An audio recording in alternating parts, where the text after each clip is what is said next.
Uh, Morning, let's start for today.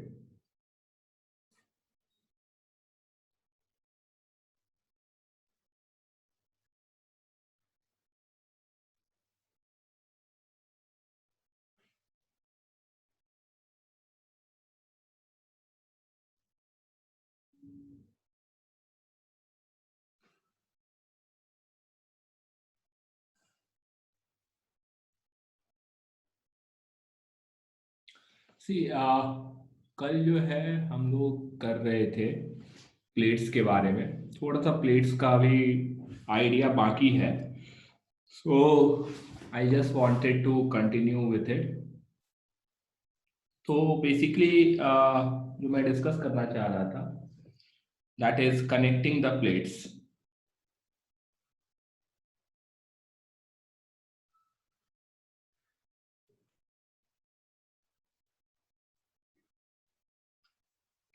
तो connecting the plates में suppose हमारे पास प्लेट्स हैं।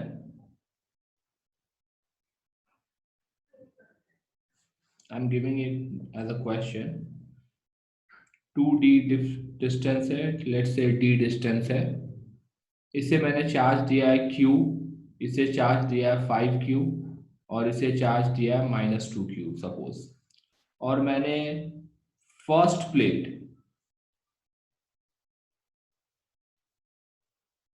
और थर्ड प्लेट को थ्रू अ स्विच कनेक्ट कर दिया by passing the second plate.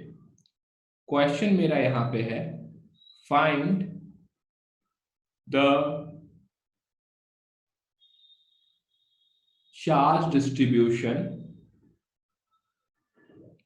after the switch is closed। Switch को बंद कर देते हैं, उसके बाद जो 6 सरफेस है, 1 2 3 4 5 6, इन पे क्या क्या चार्ज होगा ये कैलकुलेट करके आपको बताना है। So just try to solve this. इसे सॉल्व कीजिए और बताइए कि कैसे आपने किया है, देन आई विल डिस्कस।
हो गया?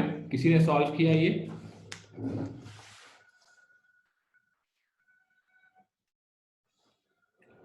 See let's discuss this. इसे डिस्कस करते हैं कैसे करना होगा। तो देखिए, सबसे पहले जो हमें इसमें करना होगा वो ये करना होगा कि सबसे पहले चार्ज डिस्ट्रीब्यूशन पता करना होगा। ठीक है, तो टोटल चार्ज जो है वो है Q -2Q प्लस 5Q। ये टोटल चार्ज है, इसे डिवाइड कर दें तो ये Q आउटसाइड हमें देगा। तो Q आउटसाइड चेंज नहीं हो रहा होगा, तो Q आउटसाइड जो हो जाएगा वो हो जाएगा 2Q। तो हम कह देंगे कि यहाँ पे जो चार्ज अपियर हो रहा है वो 2Q और यहाँ पे जो चार्ज अपियर हो रहा है वो 2Q।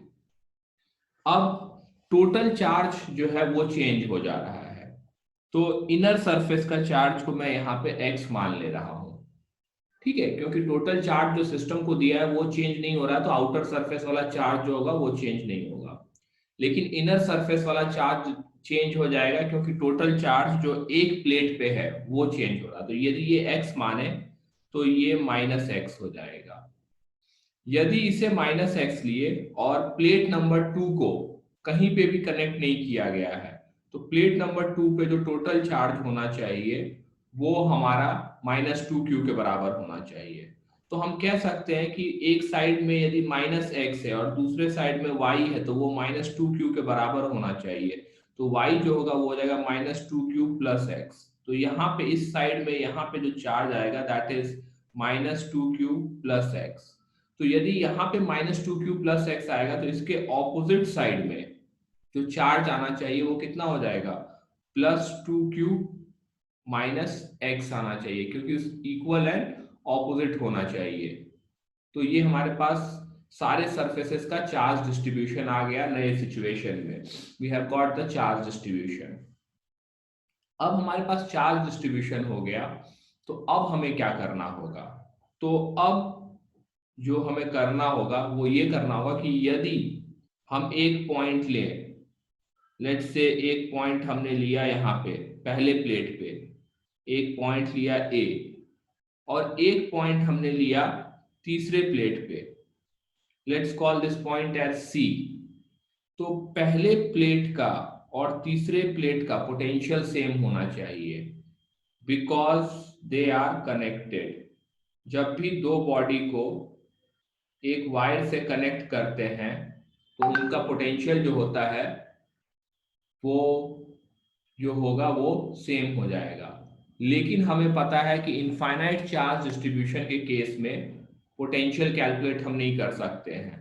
तो हम क्या कहेंगे, हम कहेंगे VA minus VC is equal to 0 हो जाएगा, और VC minus VA equal to 0। दोनों में से कोई एक चीज कैलकुलेट करके उसे 0 इक्वेट करना होगा हमें। So this is the second part. तो let's see how to do that. तो टू फाइंड पोटेंशियल डिफरेंस, हमें यूज करना होगा integral E dot dr minus is equal to dv integral. ये बताया था, इस तरह से हमें कैलकुलेट करना होगा पोटेंशियल डिफरेंस को। तो अब इसके लिए हमें क्या चाहिए होगा, इलेक्ट्रिक फील्ड चाहिए होगा। तो सबसे पहले let's find potential difference between plate 1 and 2। तो मान लेते हैं कि ये जो प्लेट 2 है इस पे भी एक पॉइंट B ले लेते हैं। तो सबसे पहले हम पता कर रहे हैं potential difference VB minus VA पता कर रहे हैं, ये पता कर रहे हैं। तो इसके लिए हमें क्या चाहिए होगा, इलेक्ट्रिक फील्ड चाहिए होगा। इलेक्ट्रिक फील्ड इन दोनों के बीच में चाहिए होगा। इन दोनों के बीच में जो इलेक्ट्रिक फील्ड होगा वो इन दोनों के जो आमने सामने चार्ज है उसी के कारण होगा।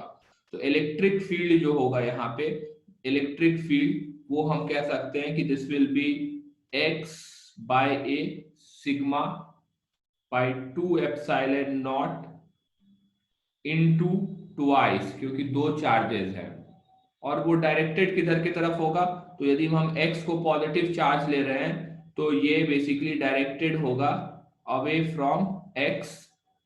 सो यदि हम इसे इंटीग्रेट करते हैं E डॉट dr माइनस ये इंटीग्रेशन करते हैं और इस साइड डीवी का इंटीग्रेशन करते हैं, तो डीवी का इंटीग्रेशन हो जाएगा from V A to V B, और इस साइड जो इंटीग्रेशन होगा, एंगल जो होगा ई और डी आर के बीच में वो 0 डिग्री होगा, तो इसे हम इस तरह से लिख सकते हैं माइनस, और हम यहाँ पे electric field that is 2 gets cancelled out, x by A epsilon not लिख देते हैं यहाँ पे, और इस तरफ हो जाएगा डी आर, और हम इंटीग्रेट करेंगे यहाँ पे, x को बाहर ले लेते हैं, तो x by A epsilon not, because x is a constant charge, और dr का इंटीग्रेशन हो जाएगा from R A to R B, तो बेसिकली dr का जो इंटीग्रेशन होगा, dr का इंटीग्रेशन हो जाएगा हमारे पास 2d, तो ये हमारे पास पोटेंशियल डिफरेंस आ गया Vb minus Va। So I hope Vb minus Va आप लोगों के समझ में आया होगा किस तरह से निकाले हैं।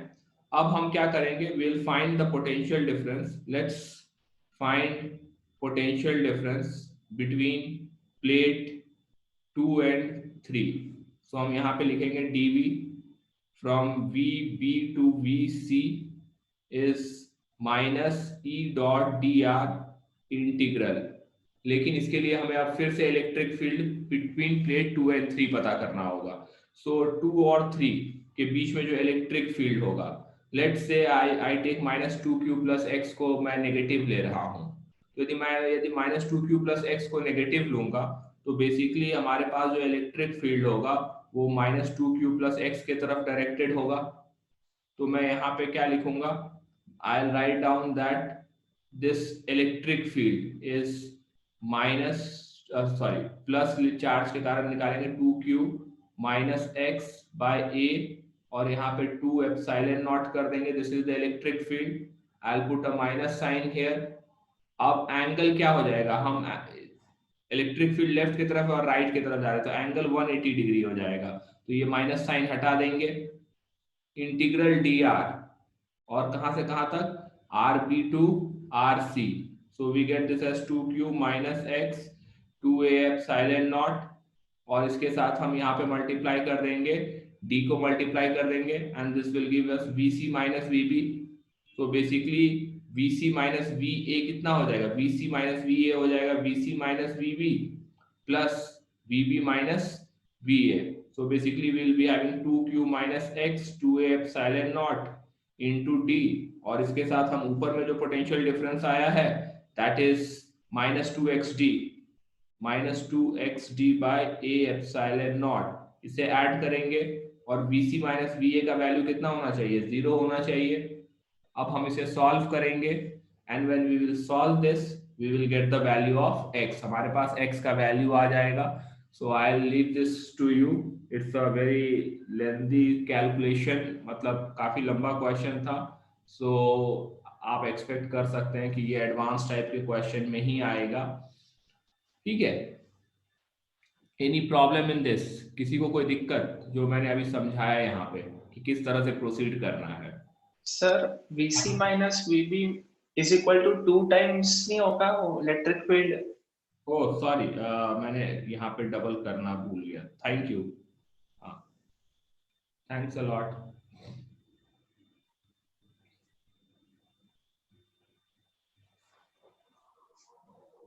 नाउ लेट्स मूव अहेड, एक क्वेश्चन मैं और देता हूँ, सिंपल क्वेश्चन देता हूँ, लेट्स सी आप लोग कितना फटाफट सॉल्व कर लेते हैं। Find the charge distribution if the switch is closed।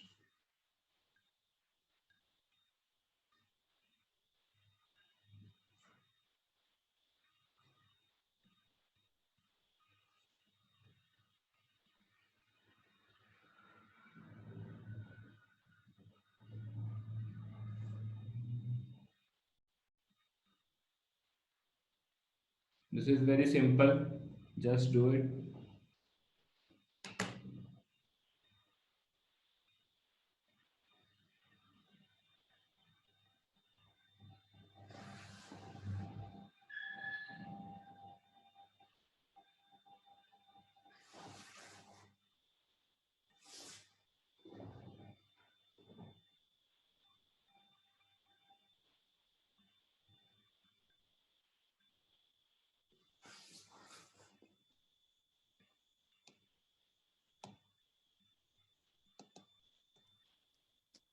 Sir हाँ जी। सर फर्स्ट सरफेस पे 0 लेफ्ट से स्टार्ट किया है। Let's call this 1 2 3 4 5 6। तो फर्स्ट सरफेस पे आप 0 कह रहे हैं। यस। ओके। सेकंड पे भी 0, हाँ। थर्ड पे भी 0, फोर्थ पे -q, हाँ। फिफ्थ पे +q एंड सिक्स्थ पे +4q। +4q। चलिए लेट्स विल सी। ठीक है, बाकियों को करने दीजिए, आप भी यदि सोचना है कुछ।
बाकियों ने ट्राई किया।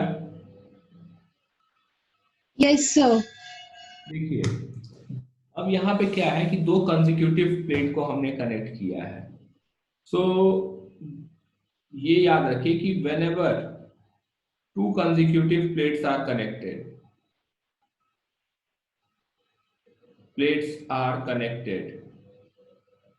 they act as a single thick plate। Suppose करिए कि मैं इस क्वेश्चन की जगह एक दूसरा क्वेश्चन आपको देता। ठीक है, क्वेश्चन इस तरह से रहता कि एक प्लेट ऐसा है, ठीक है, और दूसरा प्लेट जो है वो पतला सा प्लेट है। इसे मैं Q चार्ज देता, जैसे यहाँ पे मैंने Q चार्ज दिया है। ठीक है, तो मान लीजिए एक ही प्लेट है, ठीक है, अभी थिक प्लेट है लेकिन एक ही प्लेट है, Q चार्ज दिया। तो अभी भी क्या होगा, इस ये Q चार्ज देंगे तो एक Q/2 इधर आ जाएगा, Q/2 इधर आ जाएगा, थोड़ा सा ऊपर वाले भी सरफेस पे आएगा, बट मैं उसे नेग्लेक्ट कर रहा हूँ। यदि मैं मानूं तो Q/2 चार्ज आएगा। तो जब भी हम दो प्लेट को कनेक्ट करेंगे जो कंसेक्यूटिव प्लेट है, तो ये दो प्लेट जो है इस तरह से बिहेव करने लगेगा। क्योंकि चाहे मैं एक वायर लगाऊं और या मैं इनफाइनाइट नंबर ऑफ वायर लगाऊं दोनों प्लेट के बीच में, सिचुएशन क्या है, सिचुएशन एक ही है। एक वायर कनेक्ट करने से भी दोनों साइड का, दोनों प्लेट का पोटेंशियल जो होता है वो सेम हो जाएगा, या 50 वायर लगाऊं तो भी पोटेंशियल सेम हो जाएगा। तो whether I connect one single wire or infinite number of wire, the situation remains same। तो हम जब भी किसी दो प्लेट को जो कि कंसेक्यूटिव है, साथ साथ है, उनको यदि हम कनेक्ट कर देते हैं तो it acts like a thick plate. तो जब ये थिक प्लेट की तरह एक्ट कर रहा होगा तो हमारे पास जो चार्ज डिस्ट्रीब्यूशन होगा, यदि इन दोनों को कनेक्ट कर दिए तो इस पे चार्ज था Q और इस पे चार्ज था -2Q, और जो तीसरे वाले प्लेट पे था उस पे चार्ज था 5Q। ठीक है, तो टोटल चार्ज जो है सिस्टम का यदि हम टोटल चार्ज देखें तो वो अभी भी 4Q है। ठीक है, तो 4Q है, तो 4Q चार्ज जो होगा वो अभी भी आउटर सरफेस पे डिस्ट्रीब्यूट होगा इसका आधा। तो यहाँ पे हो जाएगा 2Q और इधर की तरफ हो जाएगा 2Q। चूंकि इन दोनों को आपस में कनेक्ट करते हैं तो इनर सरफेस पे 0 होगा। क्यों? क्योंकि कंडक्टर को जब भी हम चार्ज देते हैं तो वो कंडक्टर में चार्ज जो होगा वो मैक्सिमम सेपरेशन पे होगा, वो आउटर मोस्ट पे चला जाएगा, तो अंदर में कुछ भी चार्ज नहीं रहेगा। ठीक है, ये हमने पढ़ा था कि प्लेट को जब भी चार्ज देंगे तो वो आउटर सरफेस पे ही लाई करेगा। ठीक है। इनर सरफेस, सॉरी यहाँ मैंने इनर में बना दिया, फॉर क्लैरिटी बाहर बना देता हूँ ताकि आप कंफ्यूज ना हो। वो बाहर वाले ही सरफेस पे रहेगा, अंदर में जो कंडक्टर के रहता है चार्ज रहना पॉसिबल नहीं है, तो इसीलिए ये 0 और 0 हो जाएगा। और चूंकि इन दोनों को हम कनेक्ट भी कर रहे हैं, तो इन दोनों के बीच में जो पोटेंशियल होगा, इस तरह से भी देख सकते हैं कि ए बी पॉइंट लेंगे तो पोटेंशियल बी ए माइनस बी बी जो होगा वो 0 होगा। और ये जो होता है ये ई डॉट डी आर, ठीक है, ई dot D are minus E dot D R होता है। तो basically minus E dot D R होता है, तो यहां से भी कह सकते हैं कि इलेक्ट्रिक फील्ड 0 होगा। इलेक्ट्रिक फील्ड 0 होगा तो चार्ज जो होगा वो भी 0 होगा, इस तरह से भी कह सकते हैं। ठीक है, तो मैथमेटिकली भी हम वही चीज को प्रूव कर सकते हैं कि अंदर वाले सरफेस पे चार्ज जो होगा वो 0 होगा। अब यहाँ पे 0, यहाँ पे 0 हो गया। ठीक है, यहाँ पे 2q हो गया, तो यहाँ पे कितना होना चाहिए, यहाँ पे 3q होना चाहिए, क्योंकि टोटल चार्ज 5q है और इसे किसी से कनेक्ट नहीं किया है। और ये 3q हुआ, तो यहाँ पे क्या हो जाएगा, -3q हो जाएगा चार्ज। ठीक है, तो ओवरऑल -3q प्लस 2q करेंगे तो -q चार्ज होगा, क्योंकि दोनों प्लेट का मिला के जो चार्ज है वो -q है। तो basically this will be the answer. ठीक है, ये जो मैंने यहाँ पे लिखा है q 2q 0 0 -3q 3q, तो ये वाला आपका जो है पहला 0 वो गड़बड़ कर दिया आपने। ठीक है, इज इट फाइन, ये समझ में आया सबके? Yes sir. ठीक है, so let me give you one more question. ठीक है, थोड़ा डिफरेंट टाइप का क्वेश्चन है, आपको सब कुछ पता है इस क्वेश्चन के बारे में। तो ड्रॉ, ग्राफ बनाना है, E versus X graph and V versus X graph. And the situation is something like this, that we have three plates, 1, 2, 3. This is D, this is 2D. Charge given is Q, -2Q, 3Q. ठीक है, आप surface area को ए ले लीजिएगा यदि जरूरत होगा, but graph बनाना है तो कोई जरूरत नहीं है। और इस तरह से एक्सिस है यहाँ पे, this is X axis, this is Y axis. ठीक है, आपको इलेक्ट्रिक फील्ड वर्सेस एक्स का ग्राफ और पोटेंशियल वर्सेस एक्स का ग्राफ ड्रॉ करना है। So just do it, take 2-3 minutes.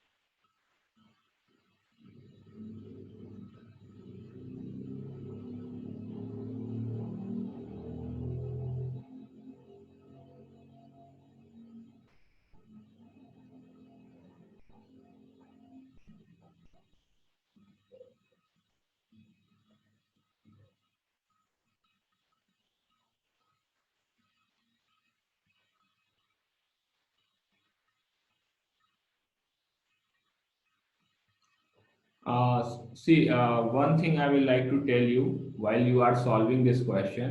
ठीक है, एक चीज ले लीजिएगा, इससे थोड़ा आसान हो जाएगा। Let's say potential is equal to 0 of plate 1। ठीक है, सबसे पहला प्लेट जो है उसका पोटेंशियल जो है वो 0 ले लीजिएगा, क्योंकि इनफाइनाइट प्लेट के केस में पोटेंशियल डिफरेंस हमें पता होता है, पोटेंशियल नहीं पता होता है। तो यदि एक पॉइंट का पोटेंशियल पता है तो दूसरे पॉइंट का पोटेंशियल आप बता सकते हैं, क्योंकि पोटेंशियल डिफरेंस पता होता है। तो potential 1 V equal to 0 of plate 1 लेके चलिएगा।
So have you drawn it?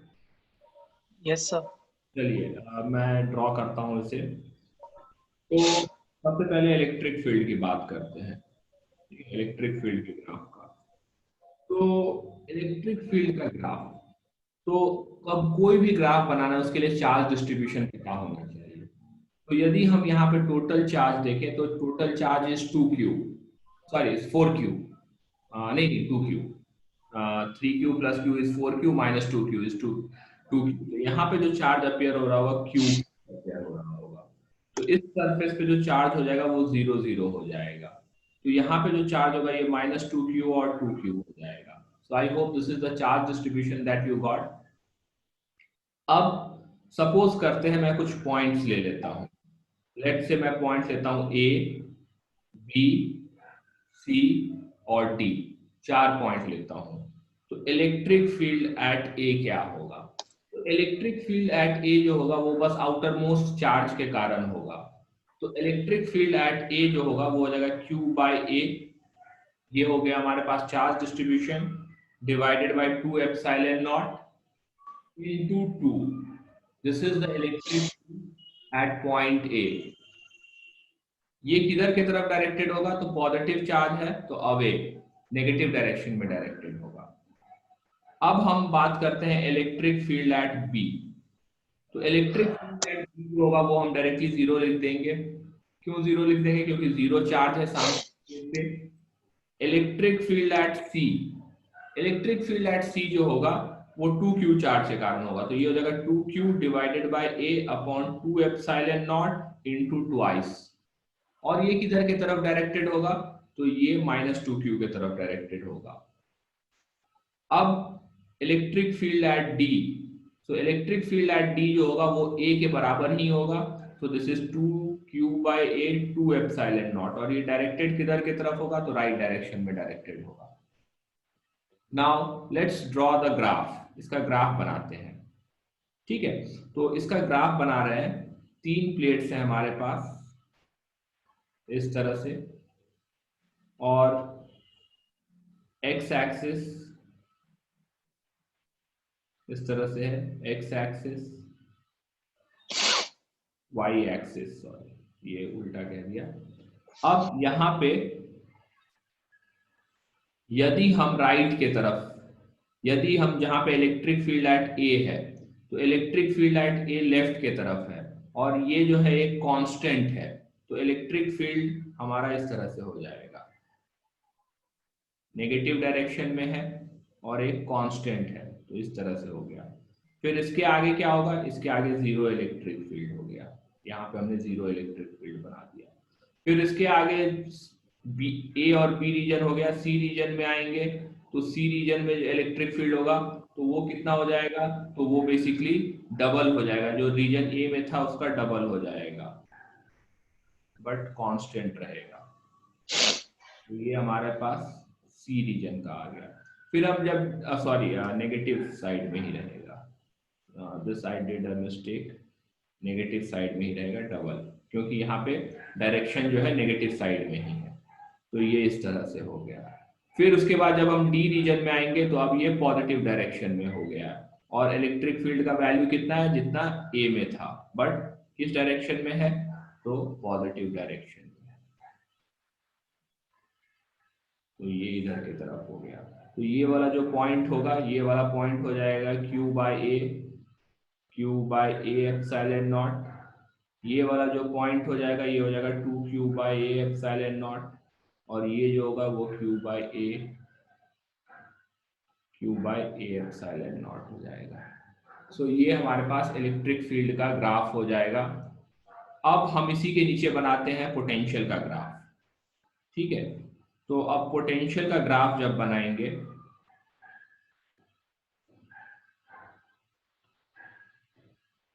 तो अब पोटेंशियल का ग्राफ कैसे बनेगा? तो पोटेंशियल जो होता है dV is equal to E dot dr minus, और इसका इंटीग्रल कर देते हैं। तो बेसिकली जितना इलेक्ट्रिक फील्ड है उसमें बस हमें D से मल्टीप्लाई करना होगा, तो हमारे पास पोटेंशियल डिफरेंस आ जाएगा। और प्लेट A का पोटेंशियल जो लेना है वो 0 लेना है, और प्लेट ए, इन दोनों प्लेट के बीच में इलेक्ट्रिक फील्ड 0 है।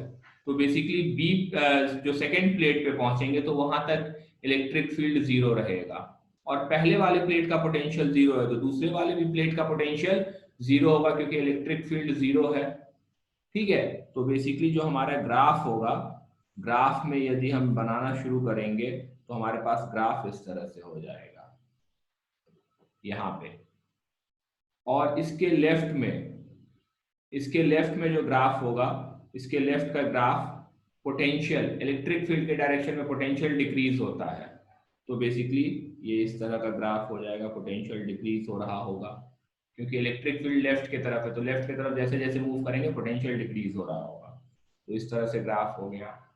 फिर हम आएंगे दोनों प्लेट्स के बीच में आएंगे, तो दोनों प्लेट्स के बीच में इलेक्ट्रिक फील्ड नेगेटिव डायरेक्शन में है, तो यहाँ पे भी क्या हो जाएगा, इलेक्ट्रिक फील्ड के डायरेक्शन में पोटेंशियल डिक्रीज हो रहा होगा। तो राइट की तरफ यदि जाएंगे तो पोटेंशियल जो होगा वो इंक्रीज हो रहा होगा। तो जैसे जैसे हम राइट की तरफ मूव करेंगे पोटेंशियल इंक्रीज हो रहा होगा, और हम इस तरह से इसे करेंगे। क्यों? क्योंकि x का फंक्शन है, लीनियर होगा, ये E डॉट डी आर है, इलेक्ट्रिक फील्ड कांस्टेंट होगा और dr का इंटीग्रेशन होगा, तो dr के जगह पे हम x r आ जाएगा, दैट इज x, इसीलिए इट्स अ लीनियर। फिर उसके बाद हम तीसरे रीजन में पहुंचेंगे। तीसरे रीजन में क्या होगा, इलेक्ट्रिक फील्ड के डायरेक्शन में पोटेंशियल डिक्रीज करने लगेगा। ठीक है, तो इलेक्ट्रिक फील्ड किधर की तरफ है, इलेक्ट्रिक फील्ड राइट की तरफ है, तो राइट की तरफ जैसे जैसे जाएंगे पोटेंशियल डिक्रीज हो रहा होगा। तो पोटेंशियल इंक्रीज हुआ था, अब फिर यहाँ से पोटेंशियल जो होगा वो डिक्रीज करने लगेगा। तो इस तरह से हम ग्राफ बना देंगे। So any problem in the graph, just बताइए। इलेक्ट्रिक फील्ड का ग्राफ सबका आया था जैसा मैंने बनाया है? Yes sir. ठीक है, पोटेंशियल में थोड़ा गड़बड़ी कर सकते हैं, तो पोटेंशियल का जब भी ग्राफ प्लॉट कर रहे हैं तो एक चीज ध्यान में रखना है आपको कि potential decreases in the direction of electric field. ये हमने पहले डिस्कस किया था। ठीक है, तो इलेक्ट्रिक फील्ड के डायरेक्शन में पोटेंशियल घटता है, तो ये चीज बस ध्यान में रखना है। और बाकी तो dv equal to E dot D R है, तो बेसिकली पोटेंशियल डिफरेंस जो होगा v1 माइनस v2, ये माइनस e इंटू एक्स हो जाएगा। ठीक है सर, रीजन 1 का पोटेंशियल का ग्राफ कैसे बना है वो बताओ। ये आप देख रहे हैं, ए पॉइंट पे इलेक्ट्रिक फील्ड जो होगा वो राइट की तरफ होगा, सॉरी लेफ्ट की तरफ होगा। यस। ये समझ में आ रहा है क्यों लेफ्ट की तरफ होगा इलेक्ट्रिक फील्ड का डायरेक्शन? यस। क्योंकि पॉजिटिव चार्ज के कारण हमेशा पॉजिटिव चार्ज से अवे रहता है इलेक्ट्रिक फील्ड। तो यदि मैं प्लेट 1 से लेफ्ट की तरफ मूव करूं तो मैं क्या कह सकता हूं, पोटेंशियल विल डिक्रीज, ये मैं कह सकता हूं, क्योंकि जब भी हम इलेक्ट्रिक फील्ड के डायरेक्शन में जाएंगे पोटेंशियल मैक्सिमम रेट से डिक्रीज हो रहा होगा। ठीक है, और प्लेट ए का पोटेंशियल मैंने क्या कहा था, 0 मान लीजिए। ठीक है, यस। यस। और पोटेंशियल डिफरेंस जो होगा वो E dot x, linear graph है। ठीक है, यस।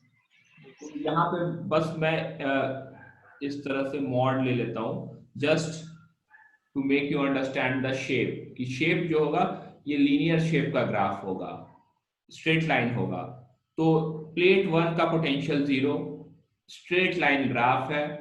जैसे जैसे प्लेट 1 से अवे जाएंगे तो पोटेंशियल डिक्रीज होना चाहिए, तो ये क्या होगा, नीचे की तरफ होगा ना। यदि ऊपर की तरफ स्ट्रेट लाइन देते तो पोटेंशियल क्या हो रहा होता, इंक्रीज हो रहा होता, जो कि गलत था। ठीक है, दो ही पॉसिबिलिटी है ना, कि ये पॉइंट है तो इससे या तो ऐसे करके हम बनाए लाइन, या हम लाइन जो है नीचे की तरफ बनाए। यही दो लाइन पॉसिबिलिटी है, क्योंकि स्ट्रेट लाइन ग्राफ हमें दिख रहा है, तो इसके अलावा और कोई भी पॉसिबिलिटी एग्जिस्ट नहीं करता है। तो यदि ऊपर होगा तो हमारा गलत हो जाएगा। क्यों गलत हो जाएगा? क्योंकि हम इलेक्ट्रिक फील्ड के डायरेक्शन में मूव कर रहे हैं। इलेक्ट्रिक फील्ड के डायरेक्शन में पोटेंशियल कभी इंक्रीज हो ही नहीं सकता है। Any confusion in this? Any question? समझ में आया शक्ति आपको? Yes sir. चलिए, तो बेसिकली यहाँ तक हम लोगों ने प्लेट्स और स्फेरिकल कंडक्टर के बारे में डिस्कस कर लिया। अब एक छोटा सा पॉइंट मुझे डिस्कस करना है, ठीक है? I will be fast here, that is potential energy से रिलेटेड, ठीक है? सो पोटेंशियल एनर्जी का कैलकुलेशन जब आपके पास आएगा तो आपको दो तरह के ऑब्जेक्ट दिए जा सकते हैं, एक सिस्टम ऑफ पार्टिकल्स और दूसरा कंटिन्यूअस बॉडी। अब कैसे आप पोटेंशियल एनर्जी कैलकुलेट कीजिएगा? तो यदि सिस्टम ऑफ पार्टिकल्स यदि हुआ तो basically potential energy is calculated by adding the potential energy of all possible pairs. जितने भी पॉसिबल पेयर्स हैं, लाइक से कि हमारे पास 3 चार्जेस हैं, Q1, Q2, Q3। यदि आपसे पूछा जाता है कि what is the potential energy of this system, तो आप Q1, Q2 का पोटेंशियल एनर्जी निकालेंगे, Q2, Q3 का पोटेंशियल एनर्जी निकालेंगे और Q1, Q3 का पोटेंशियल एनर्जी निकालेंगे, और टोटल पोटेंशियल एनर्जी जो हो जाएगा वो हो जाएगा U12, Q1 और 2 का क्या है, U23, U31 या U13, ठीक है? तो इन सबको ऐड करेंगे तो हमारे पास टोटल पोटेंशियल एनर्जी आ जाएगा। ये जो एक एक पोटेंशियल एनर्जी है, इन सबको हम नाम देते हैं इंटरैक्शन पोटेंशियल एनर्जी। इसे नाम दिया जाता है इंटरैक्शन पोटेंशियल एनर्जी, जो आपस में इंटरैक्ट करते हैं उसके कारण। और हम लोगों ने ऑलरेडी इसका फॉर्मूला डिस्कस कर रखा है कि इंटरैक्शन पोटेंशियल एनर्जी का जो फॉर्मूला हो जाएगा ये हो जाएगा K Q1 Q2 divided by R12, distance between R12, ये हम लोगों ने डिस्कस कर रखा है। या U23 का जो फॉर्मूला हो जाएगा वो हो जाएगा K Q2 Q3 distance between 2 and 3, या U31 का जो फॉर्मूला हो जाएगा वो हो जाएगा K Q1 Q3 distance between 1 and 3। तो ये इन तीनों को हम ऐड करेंगे तो हमारे पास आंसर आ जाएगा। लेकिन यदि हमें कंटिन्यूअस बॉडी का पोटेंशियल एनर्जी पता करना होगा तो हम सिंपली इस तरह से नहीं कर सकते कि लेट्स से कि हमारे पास 2 स्फीयर है, एक स्फीयर यहाँ पे है, एक स्फीयर यहाँ पे है, ठीक है? Something radius R1, something radius R2, इस पे चार्ज Q1 है और इसको चार्ज Q2 दिया गया है, इनके सेंटर के बीच का डिस्टेंस D है। तो you can not right potential energy कि आप नहीं लिख सकते कि U12 potential energy is K Q1 Q2 upon D, ये गलत हो जाएगा बस, ठीक है? तो यहाँ पे बेसिकली क्या करना होता है कि यहाँ पे हम लिखते हैं कि potential energy is sum of 2 type of potential energy. एक को हम इंटरैक्शन कहते हैं, इंटरैक्शन पोटेंशियल एनर्जी, और दूसरे को हम कहते हैं self energy. The second one is called as self energy. ये सब कुछ जो है बेसिकली ग्रेविटेशन का ही कॉन्सेप्ट है। ग्रेविटेशन में भी इंटरैक्शन पोटेंशियल एनर्जी और सेल्फ पोटेंशियल एनर्जी हम लोगों ने डिफाइन किया था। तो यदि हमारे पास कंटिन्यूअस बॉडी है तो कंटिन्यूअस बॉडी का जो टोटल पोटेंशियल एनर्जी होगा वो इंटरैक्शन प्लस सेल्फ एनर्जी होगा। इंटरैक्शन पोटेंशियल एनर्जी जो होगा वो सेम इसी तरह से पता करेंगे, that is K Q1 Q2 upon R। इस तरह से ही हम इंटरैक्शन पोटेंशियल एनर्जी पता करेंगे। लेकिन सेल्फ एनर्जी जो है, ठीक है, ये सेल्फ एनर्जी क्या होता है? तो बेसिकली हम सेल्फ एनर्जी को डिफाइन करते हैं कि it is the total amount of work done in assembling the continuous body। Continuous body में जितने भी चार्ज हैं उनको असेंबल करने में कितना वर्क डन हुआ, that is called as self energy. And initially all the charges were at infinity। सारे चार्जेस जो थे इनिशियली वो इन्फिनिटी पे थे। और वहां से एक एक चार्ज को लाके हमने असेंबल किया है, तो उसमें कितना वर्क डन करना पड़ा है, वो सेल्फ एनर्जी कहलाता है। सो हम लोगों ने ग्रेविटेशन में भी कैलकुलेट किया था। जस्ट फॉर योर नॉलेज मैं यहाँ पे आपको बता देता हूँ कि सेल्फ एनर्जी, आपको दो चीजों का सेल्फ एनर्जी याद रखना है बस, ठीक है। एक है स्फेरिकल सरफेस चार्ज और दूसरा है स्फेरिकल वॉल्यूम चार्ज। बस ये दो का सेल्फ एनर्जी आपको याद रखना है। तो spherical surface charge, spherical surface charge and spherical volume charge।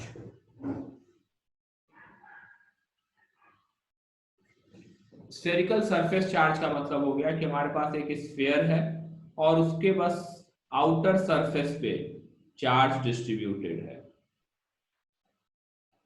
इस तरह से।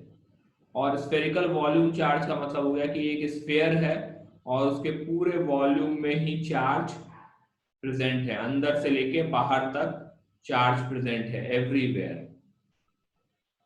तो स्फेरिकल सरफेस, ये वाला जो पहला सिचुएशन है, पहले सिचुएशन में work done in assembling the charge. तो पहले क्या है कि एक बॉल है, उस पर कोई चार्ज नहीं है और धीरे धीरे हम इन्फिनिटी से उठा के इस पे चार्ज पुट करते जा रहे हैं। तो मान लेते हैं किसी भी time, at any time t, charge is q, charge जो है वो q हो गया है स्फीयर पे। अब हम इन्फिनिटी से dq चार्ज को हम इस पे लाके रखना चाह रहे हैं और ऑलरेडी कितना चार्ज है, q चार्ज हो गया है।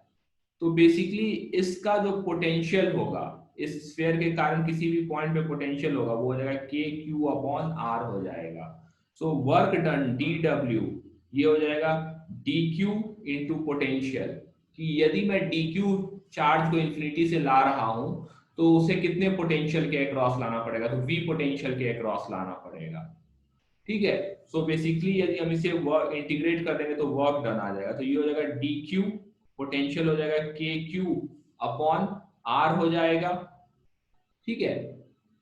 दिस इज, लेकिन अब हम कहां पे ला रहे हैं, इन्फिनिटी में पोटेंशियल 0 है, तो हम कहां पे ला रहे हैं, हम स्फीयर के सरफेस पे ला रहे हैं। तो ये जो स्मॉल r है इसको हम कैपिटल R पुट कर देंगे, क्योंकि हमें पता है एंड पॉइंट कहां पे है, ठीक है। हम इसे इंटीग्रेट करेंगे 0 टू q के बीच में इंटीग्रेट करेंगे, टोटल चार्ज जो है वो q है। तो वर्क डन जो आ जाएगा वो आ जाएगा KQ²/R, तो 2 ही हो जाएगा। So basically this is the self energy, ये जो हो जाएगा सेल्फ एनर्जी कहलाएगा। इसे असेंबल किया है हमने। अब यदि हम इसी के जगह पे सॉलिड स्फीयर का ये इसका लें, तो बेसिकली इसके लिए हमें क्या करना पड़ेगा, इसके लिए हमें करना पड़ेगा एक R वॉल्यूम का हमें स्फीयर लेना होगा, इन्फिनिटी से dq चार्ज को मूव करके इस पे लाके रखना होगा, और जब हम इस पे लाके जब हम इस पे लाके रख रहे हैं, ठीक है, तो हमें ये ध्यान देना होगा कि सिंस दिस इज इनसाइड, तो पोटेंशियल जो है इनसाइड वाला फॉर्मूला इस्तेमाल होगा। तो बेसिकली यहाँ पे जब हम कैलकुलेट कर रहे होंगे वर्क डन, तो हम इसे दो पार्ट में कैलकुलेट करेंगे। एक हो जाएगा V इनसाइड या वर्क डन इनसाइड, और दूसरा इंटीग्रेशन हो जाएगा आउटसाइड के लिए हो जाएगा। तो इनसाइड का जो फॉर्मूला होता है पोटेंशियल का, ठीक है, तो इनसाइड में जो पोटेंशियल का फॉर्मूला होता है, इफ यू रिमेंबर, तो ये कितना होता है, KQ 3R² minus R² upon 2R3, ये हमारे पास फॉर्मूला होता है। तो ये इस फॉर्मूला को हम यहाँ पे रखेंगे, VdQ, इसे हम इंटीग्रेट करेंगे, फिर हम आउटसाइड में करेंगे, ठीक है। तो जब हम आउटसाइड में कर रहे हैं तो बेसिकली आउटसाइड में हम यहाँ पे क्या लिखेंगे, यहाँ पे आउटसाइड के लिए जो पोटेंशियल होता है, आउटसाइड ये इनसाइड का हो गया, ये आउटसाइड का हो गया, ठीक है। तो हम जब इसे इंटीग्रेट करेंगे, ये बेसिकली यहाँ पे आउटसाइड में जो है दैट इज KQ/R हो गया। सो आई होप ये समझ में आया होगा, इनसाइड और आउटसाइड का वर्क डन। तो इस तरह से हमें इनसाइड और आउटसाइड का वर्क डन करना होगा। This we have done in gravitation also, so I will not be doing it here. ठीक है, मैं यहाँ पे इसे कैलकुलेट नहीं कर रहा हूँ क्योंकि लंबा सा इंटीग्रेशन है and there is no need to calculate it, but हमें बस फाइनल रिजल्ट याद रखना है। तो कोई बता सकता है कि फाइनल रिजल्ट क्या आएगा यहाँ पे? बिकॉज आप यदि देखिएगा तो सेम रिजल्ट ग्रेविटेशन में आया था, ग्रेविटेशन में भी ऐसा ही रिजल्ट आया था। के जगह पे जी था, मास के जी एम स्क्वायर था अपॉन 2r था, और दूसरे वाला क्या था, एनी आइडिया? 3/5 था, जस्ट मैं लिख दे रहा हूं यहाँ पे। तो वर्क डन जो था 3/5 के क्यू स्क्वायर अपॉन r। ठीक है, सो बेसिकली ये दोनों सेल्फ एनर्जी आपको याद रखना है। इन इसका जो कैलकुलेशन है, इंटीग्रेशन है, दैट इज नॉट इम्पॉर्टेंट, इसीलिए मैंने ज्यादा टाइम स्पेंड नहीं किया इस पे। What is important here is the end result, तो आपको एंड रिजल्ट याद रखना है, that this is very important. तो जब भी suppose I give you a question, ये क्वेश्चन करके बताइए कि हमारे पास दो स्फीयर है, एक का रेडियस r है, दूसरे का रेडियस 2r है। इन दोनों के बीच का जो डिस्टेंस है वो लेट्स से 8r कर देते हैं, दोनों के सेंटर के बीच का डिस्टेंस। इसे हमने चार्ज दिया है q, इसे हमने चार्ज दिया है 2q। Find the potential energy of the system, इस सिस्टम का टोटल पोटेंशियल एनर्जी पता कीजिए।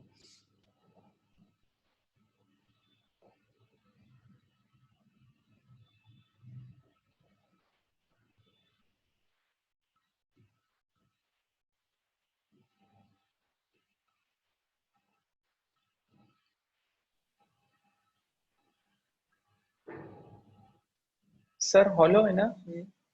हाँ, सरफेस चार्ज डिस्ट्रीब्यूशन। ठीक है, surface charge distribution, take this as surface charge.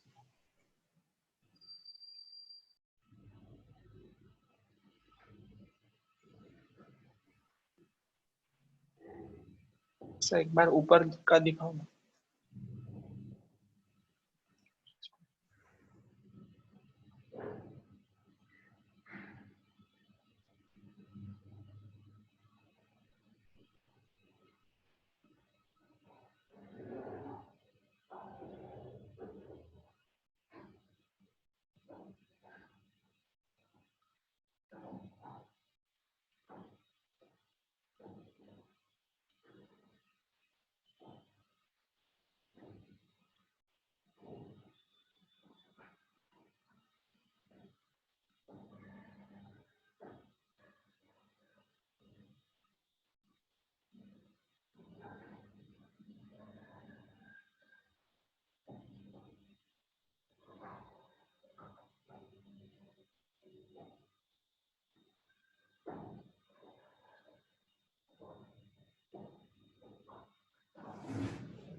Eleven.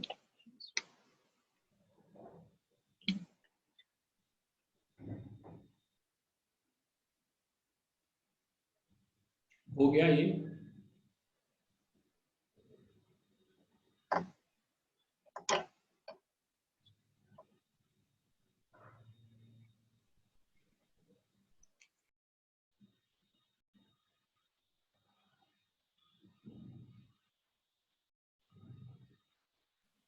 Sir 7 kq²/2r। 7 kq²/2r। So basically हम इस तरह से लिखेंगे, this is u interaction plus u self. So u interaction जो हो जाएगा that is k q into 2q upon distance between them that is 8r, ये हो जाएगा u इंटरेक्शन। और u सेल्फ एनर्जी जो होगा, तो बेसिकली यहाँ पे दो स्फीयर हैं, दोनों स्फीयर के पास अपना चार्ज है। ठीक है, तो बेसिकली चार्ज हमारे पास कितना है, तो q और 2q है, तो बेसिकली u सेल्फ दोनों का लिखना होगा k एक पे है क्यू स्क्वायर और रेडियस जो पहले वाले का है वो आर है, तो आर दे देंगे, 2r दे देंगे। दूसरे वाले पे जो चार्ज है दैट इज 2q चार्ज है, तो 2q होल स्क्वायर, और जो रेडियस दूसरे वाले का है वो 2r है, तो basically this is twice into 2r। ये हमारे पास सेल्फ एनर्जी हो जाएगा। Is it fine? यही लिखा है आप लोगों ने? Yes sir. ठीक है, सो बेसिकली अब हमें इन दोनों को बस यहाँ पे ऐड कर देना है and will get our answer. ये समझ में आया आप लोगों के? So yes sir. Yes sir. हाँ, ये पोटेंशियल एनर्जी कैलकुलेट करते समय ध्यान देना है। सी अब इट्स नियरली टाइम। एक कॉन्सेप्ट मुझे डिस्कस करना था बट वो हो नहीं पाएगा, that is electric field potential energy density. ठीक है, ये कॉन्सेप्ट था। So this concept I will be discussing in the next class. So if you have any idea that du by d volume, ठीक है, that is potential energy per unit volume जो है, this is given by this expression half epsilon naught into e square। हम लोग इसके derivation में नहीं जाएंगे, ठीक है, डेरिवेशन किया जा सकता है but we will not go into derivation because that is not important, but the expression is very important। हम ये कहते हैं, चलिए मैं बता ही देता हूँ जल्दी से, कि हम ये कहते हैं कि यदि हमारे पास कोई एक चार्ज है, ठीक है, तो इस चार्ज के कारण जो पोटेंशियल होगा, या दो चार्ज हैं लेट्स से Q1 और Q2, इनके कारण जो पोटेंशियल एनर्जी होगा, तो वो पोटेंशियल एनर्जी कहाँ पे होता है? तो हम कहते हैं कि potential energy is present in the region wherever electric field is present।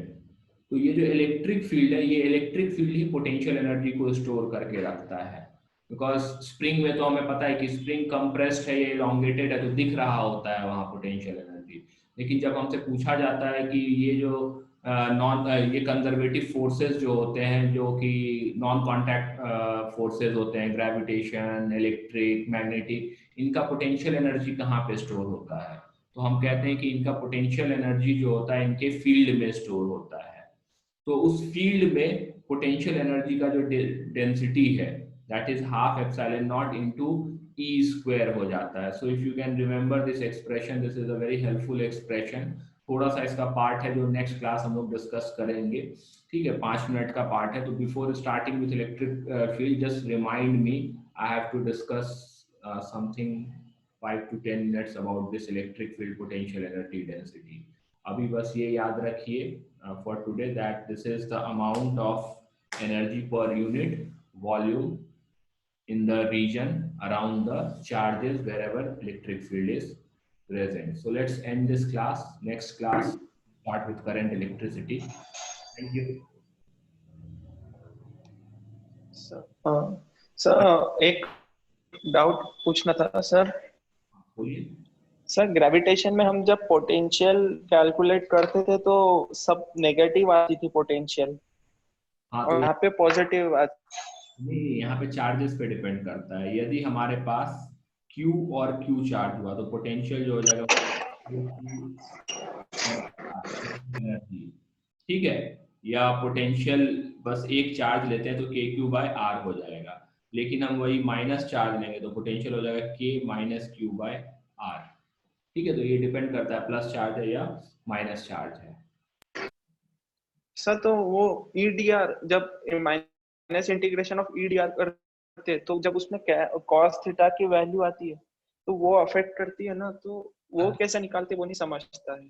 तो बेसिकली जब हम इंटीग्रेट कर रहे हैं E डॉट dr, तो मान लीजिए कि एक यहाँ पे प्लस चार्ज है, यहाँ पे माइनस चार्ज है, ठीक है, तो बेसिकली ये जो चार्ज है इसका जो इम्पैक्ट है, ये इम्पैक्ट इलेक्ट्रिक फील्ड का डायरेक्शन में होता है।